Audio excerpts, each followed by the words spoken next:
Hello, and this is Charles Bird. Welcome to the June 21st episode of Rant-Om Thoughts.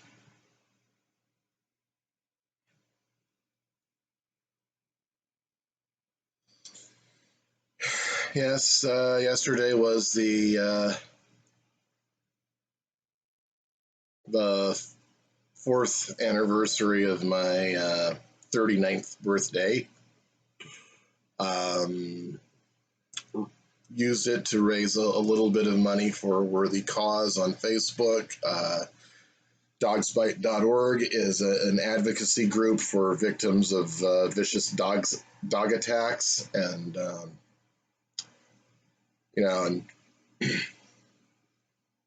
whenever we see something in the media about a vicious dog, particularly pit bulls. They're the ones that top the fatality statistics. Attacking a human being.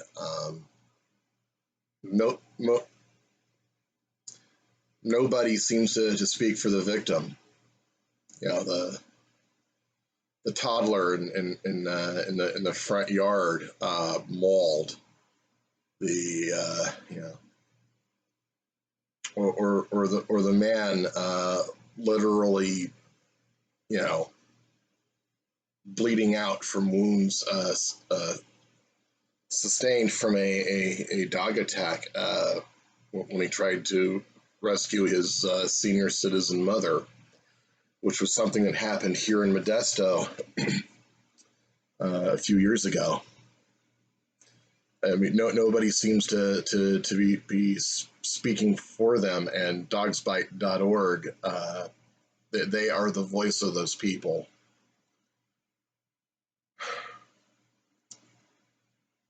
I'm very big on sanctity of life issues, and when I look at the pit nutters and how they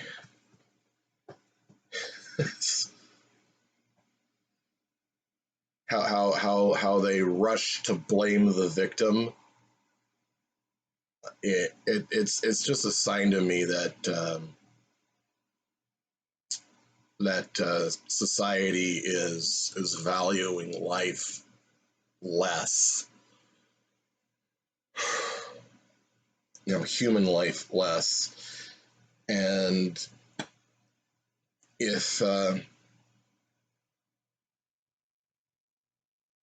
you look at a case like, say, the case in Arizona from about 8 years ago, when a 3-year-old boy got mauled by a dog, and the family had to hold car washes to pay off their son's medical expenses. Meanwhile, the dog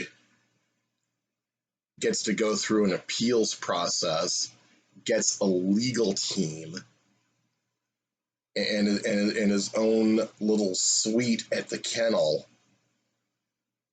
There's if you don't see anything wrong with that picture, I have bad news for you. You're a psychopath.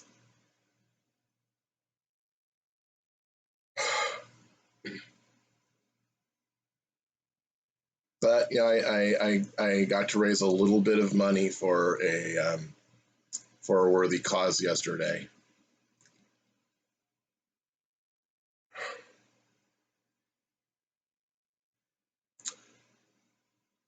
What do I feel? What goes through on in here and up in here? What do I think when I see the Confederate flag, particularly the battle flag? Because there were several Confederate flags throughout its history. There was a flag flown by its civil government, which Doesn't look all that different from the U.S. flag. Then there was a naval jack, which was a white flag with the Confederate battle flag in a corner. And no, the white did not symbolize white supremacy. Lay off the propaganda.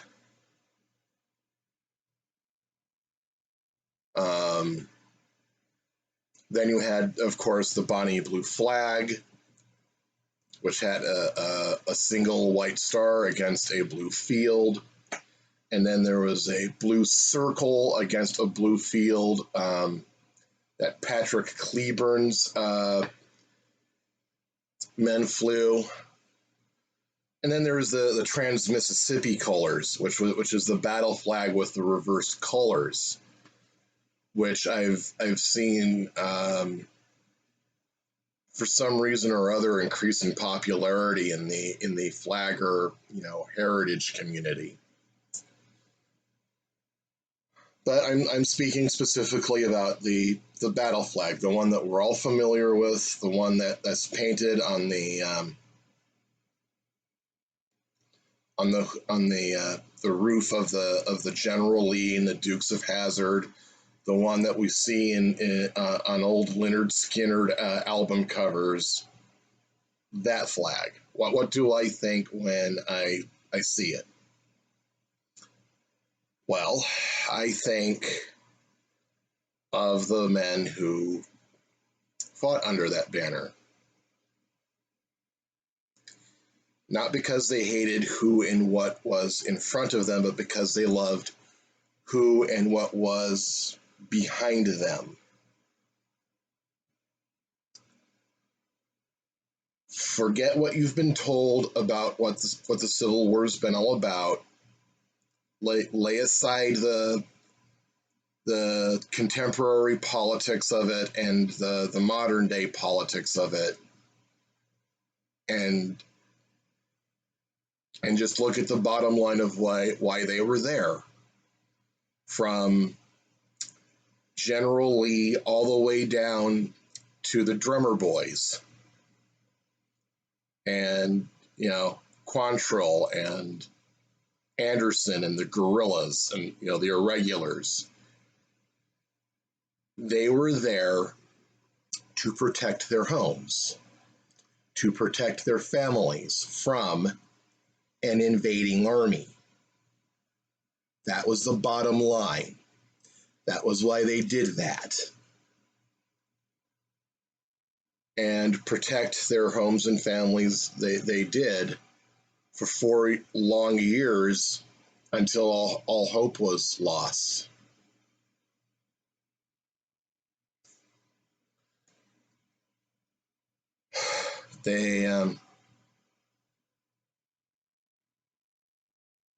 I also think of the men who died protecting their families and their homes underneath that banner. Thomas Stonewall Jackson, Patrick Cleburne, Lou Armistead, Jeb Stuart, and the nameless infantrymen who died unknown and whose bones are intermingled with the bodies of his brothers in arms, and even the bones of even some Union soldiers in an ossuary underneath the statue of a lion in a cemetery in Atlanta.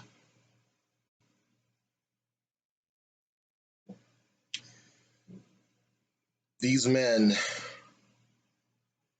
were not traitors. They were patriots who loved their homes, loved their families, loved their country. And they were considered worthy enough foes that some Northern officers, including Lawrence Chamberlain,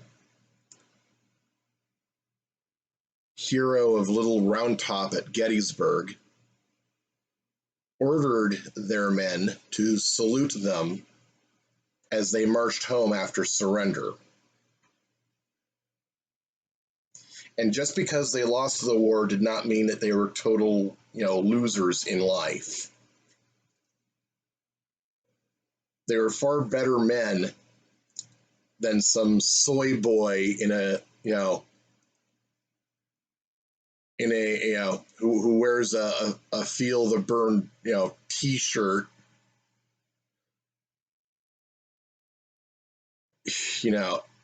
really.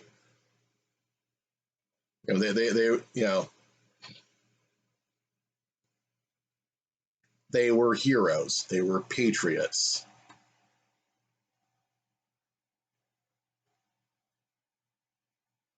And there's just no changing my mind on this. None. No amount of shaming, hectoring, name calling, ad hominems, virtue signaling, or just rote repeating whatever it is you've been told to think by the schools, the media, or your favorite celebrities is going to sway me. All right?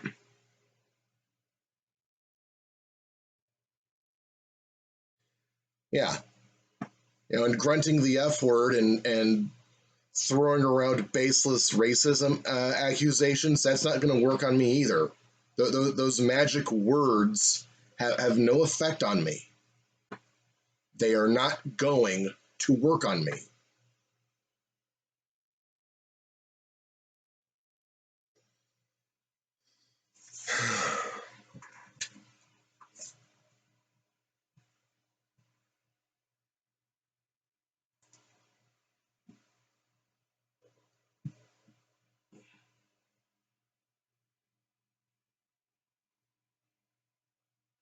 Also,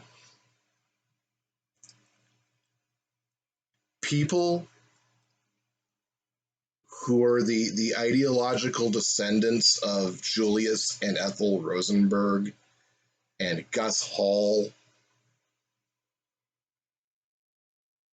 and the Weather Underground, who had actually planned to surrender portions of the country to Mao's China and to North Vietnam and Fidel Castro's Cuba, and don't lie about that. Don't lie about that.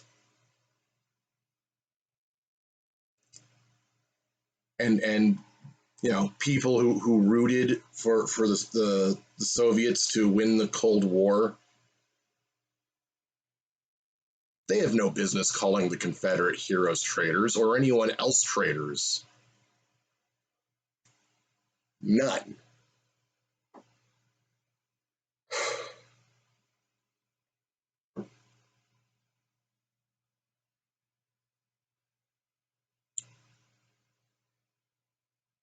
After the war, the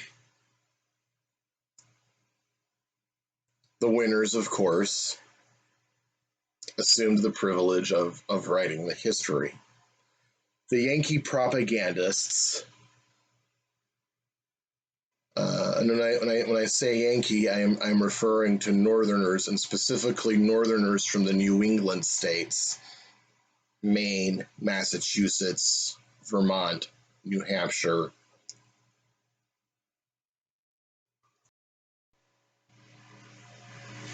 Connecticut, and so on, crafted a narrative which painted themselves as God's chosen people and painted New England as the new Zion, the new Israel, this bastion of enlightenment and progress,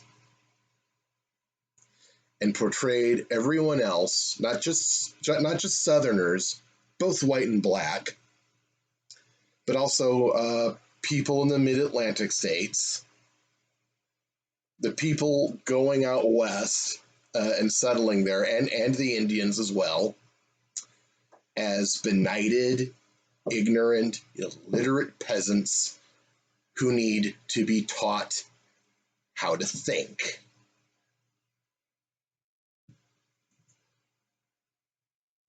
Who needed to be enlightened and civilized.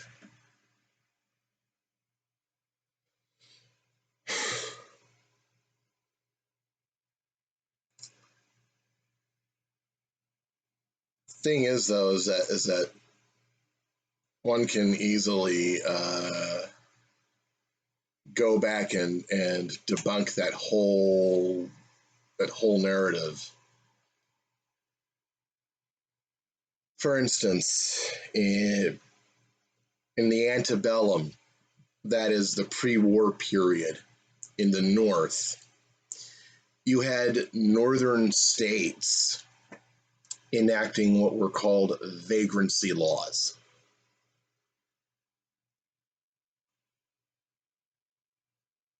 This was supposed to, cut down on bums, hobos, but it was really aimed at black people, whether they were former slaves or born free north of the Mason-Dixon. But what would happen is that a sheriff or a constable or a watchman, police departments as we know and understand them today, didn't really start coming about till the 1820s, 1830s.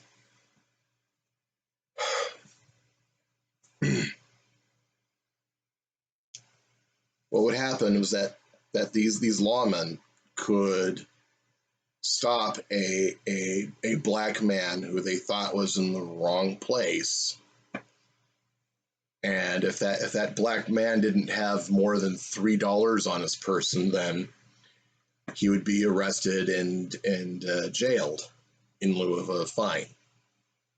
Some of them were even pressed into chain gangs where they were subjected to worse conditions than what were experienced in plantations in the deep cotton states like Alabama and Tennessee, which was where slaves were treated the most cruelly.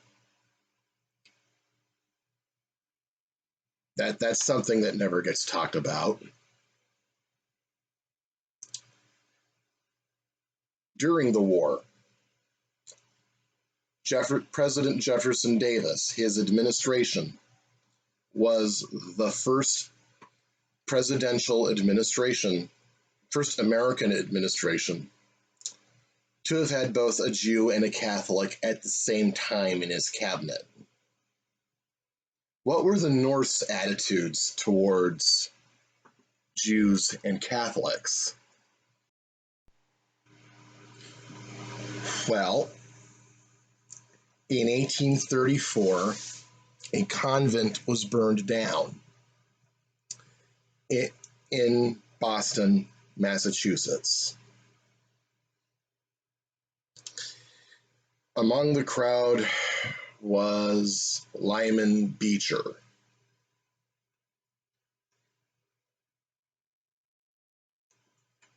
A Unitarian minister whose children would go on to become prominent abolitionists and Lincolnian Republicans.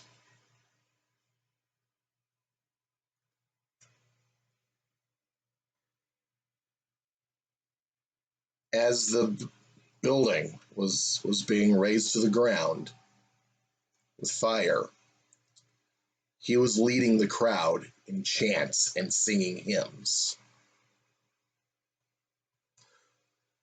As for Jews, Ulysses S. Grant tried to get all of the Jews in Kentucky, West Virginia, and Virginia deported to Europe.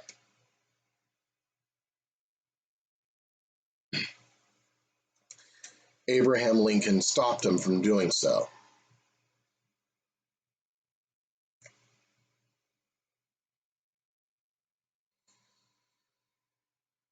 Then there is the matter of the Indians. The Cherokee Nation declared in favor of the Confederacy.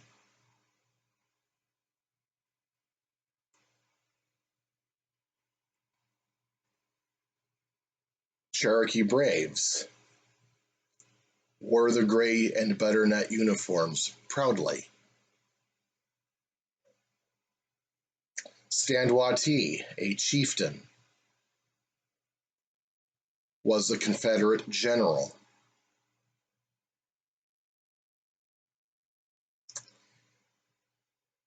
What about the North and their attitude towards the Indians? One needn't look no further than the Plains Indian Wars and how that all turned out. And it was inaugurated by Abraham Lincoln. You see, Lincoln, when he was in Congress, was in the Whig Party, and he was influenced by Henry Clay, who had devised a scheme called the American System. And how that worked was there would be this new central bank. The government would borrow money from the central bank to finance ambitious public works projects. At first, they wanted to build a canal system in between America's larger cities, but then the railroad came to America and became popular, so a transcontinental railroad was the next big idea. And then pay off the debt with money collected from protective tariffs.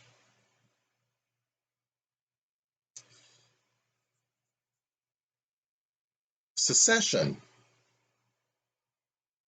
The southern states leaving the Union frustrated that plan, and that's why Abraham Lincoln went to war.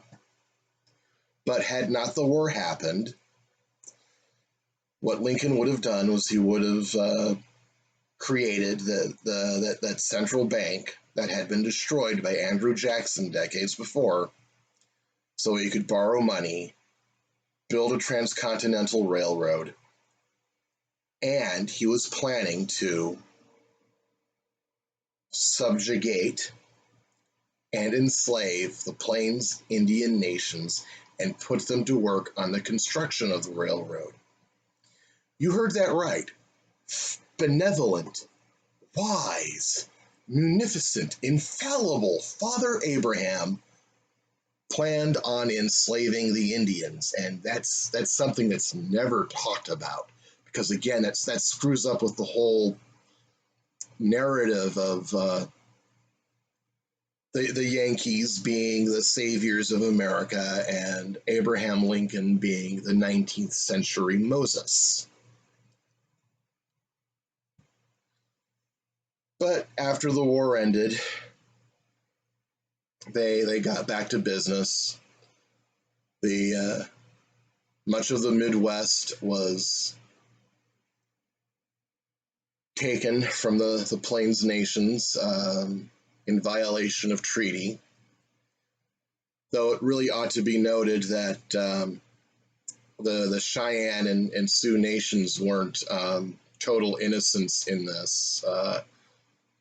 They did do horrific things to the settlers and to each other and to their own. But that's for a whole other video. And the Yankee schoolmasters who pioneered the public school system and wrote the textbook version that most of us of the Civil War that most of us are familiar with were the same people who started the reservation school system, forcing Indian boys to cut their hair and beating them until they forgot their native language and their birth names. That's something that never gets talked about.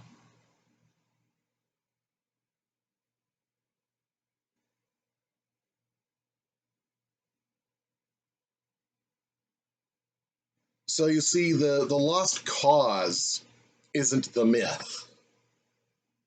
No, it's the Yankee official textbook version narrative. What's known as the lost cause counter narrative started when after after the end of the war, after Reconstruction. You know, historians who were, the children and grandchildren of Confederate veterans, uh, started digging around, started looking at manuscripts, correspondences. Um, you know, Jefferson Davis, shortly before his passing, published his memoirs, a copy of which I have right there in my on my bookshelf. The Rise and Fall of the Confederacy.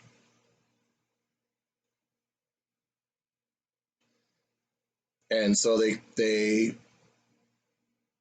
wrote historical accounts challenging the official Yankee textbook narrative, and that inspired a generation of poets, writers, novelists, uh,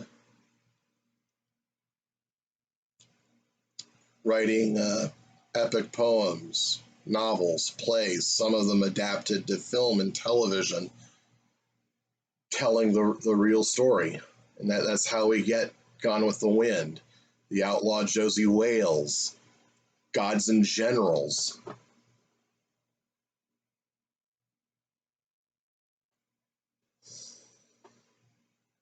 And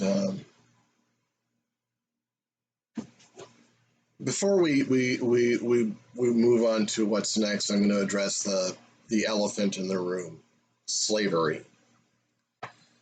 There are experts who examined the issue, and I agree with them, who say that slavery would have ended on its own eventually by the 1870s or the 1880s. It would have died a slow, gradual death, in large part because of capitalism and the rise of industry and labor saving machinery. As a matter of fact, there were defenders of slavery who railed against capitalism. But again, that's something that's never really discussed. You know, they, people have their own biases about the South and about the Confederacy, and the facts don't confirm their biases.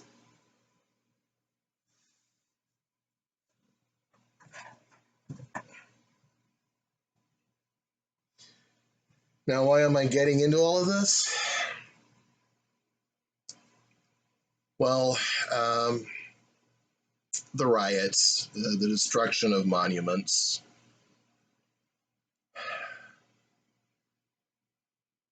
I was already angry enough when the Daughters of the Confederacy's headquarters got raided and Stonewall Jackson's personal banner. You see, in American military tradition, officers above the rank of brigadier or rear admiral, if they're in the Navy, they're known as flag officers, and they're given their own banner. His personal flag was incinerated. Priceless pieces of art and manuscripts were destroyed. Irreplaceable items. But what made me even more upset, what made me even more angry, that ossuary I told you about, underneath the statue of the lion in Oakdale Cemetery in Atlanta.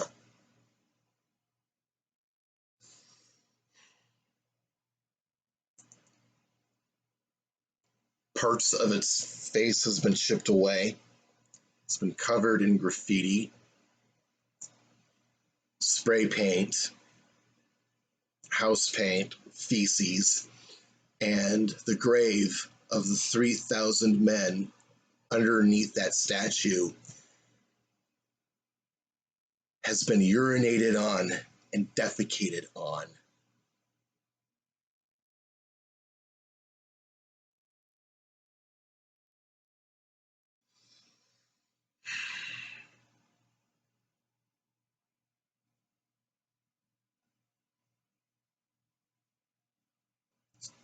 Scum. Just scum.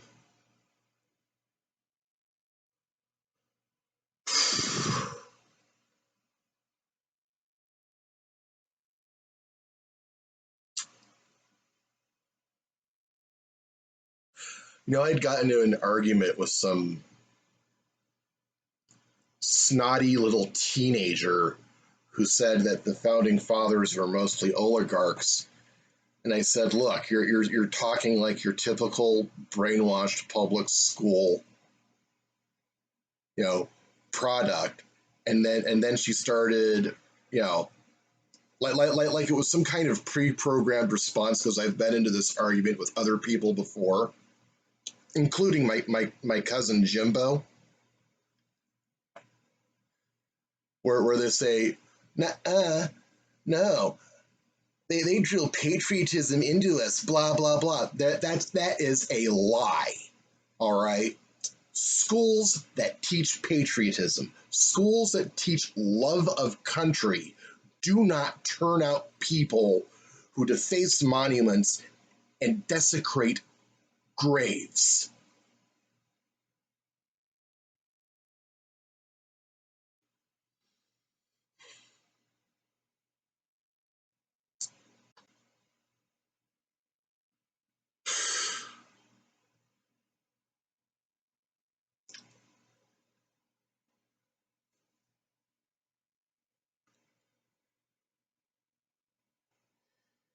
And now it hasn't stopped with just Confederate monuments. Statues of George Washington have been vandalized. Statues of Thomas Jefferson have been vandalized. In Boston, Massachusetts, a memorial to the Massachusetts 54th was defaced. For those of you who don't know what I'm talking about, the Massachusetts 54th was a black infantry regiment that was mustered to fight for the Union Army during the Civil War. This was the regiment that was portrayed in the film Glory, the film that made Denzel Washington a star. Yes, they destroyed that. Greenleaf Whittier, who had a college named after him in Southern California, statue of him was messed up. He was a Quaker and an abolitionist.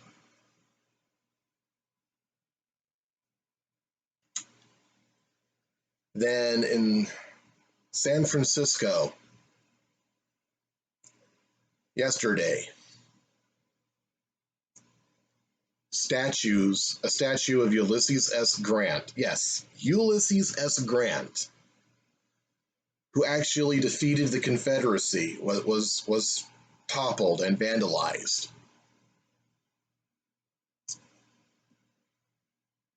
As was a statue of Junipero Siena.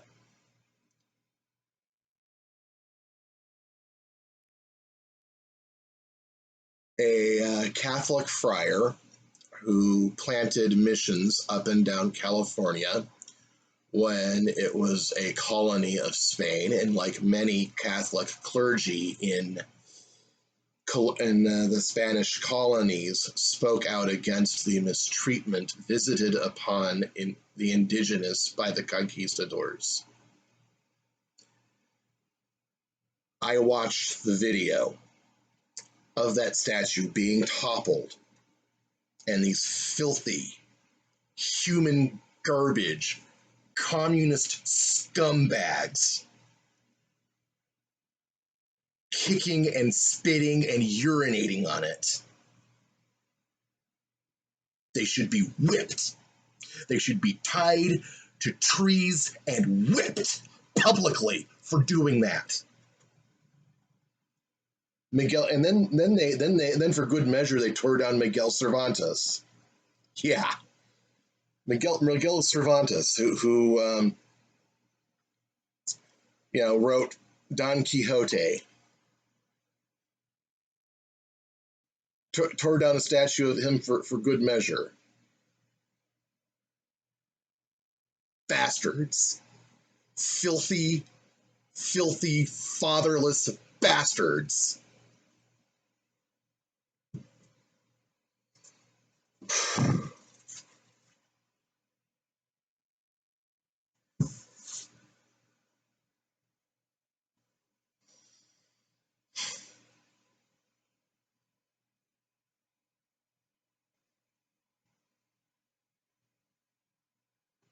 You know, that's what happens when you don't whip your kids. That is what happens when you don't whip your kids, and you just give them whatever they want, and you don't tell them no.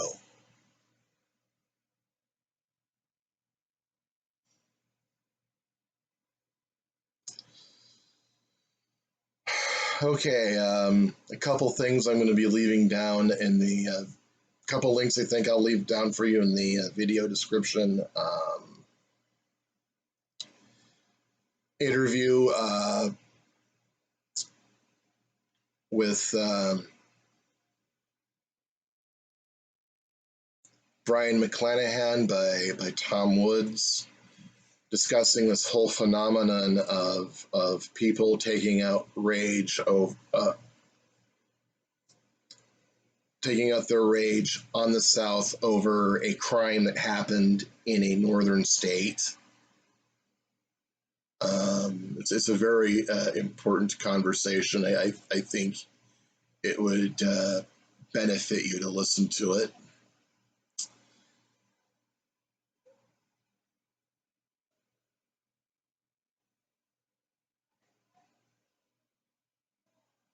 Then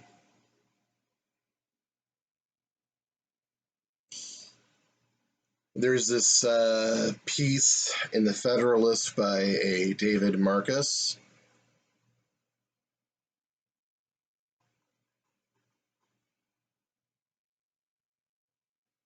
where he calls out, well, he doesn't name names specifically, but here I'll just narrow it down for you. Jaffaites, Neocons, and NPC Republicans who have enabled this madness going on right now by throwing Confederate statues under the bus. And there's this really good line here where he where he really gives it to them. I get it. These conservatives don't want to be called names. I mean, nobody enjoys that. But here's the thing. After you write your little op-ed about how, of course, the evil Confederate statues have to come down, they still think you're a racist. They just think you're a spineless one. And he's right. He's right. There is no appeasing cultural Marxists. There is no appeasing these neo Jacobins. There is no appeasing the American Khmer Rouge. They will still hate you if you appease them and kiss up to them and suck up to them.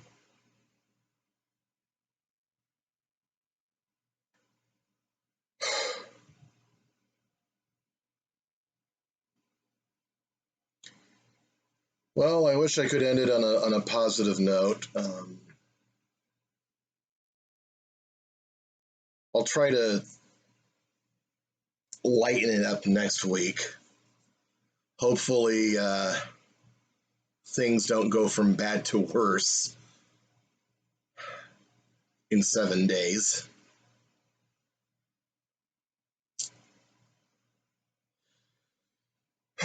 I'm also gonna try to do some outdoor stuff too, to post it on this channel. Something I've always wanted to do called Mondo Modesto, where I take some footage of parts of town and try to get into the history of Modesto, and you know, and the people who live in the neighborhoods, and the people who work in the commercial and industrial parts of town. I really want to get into that, and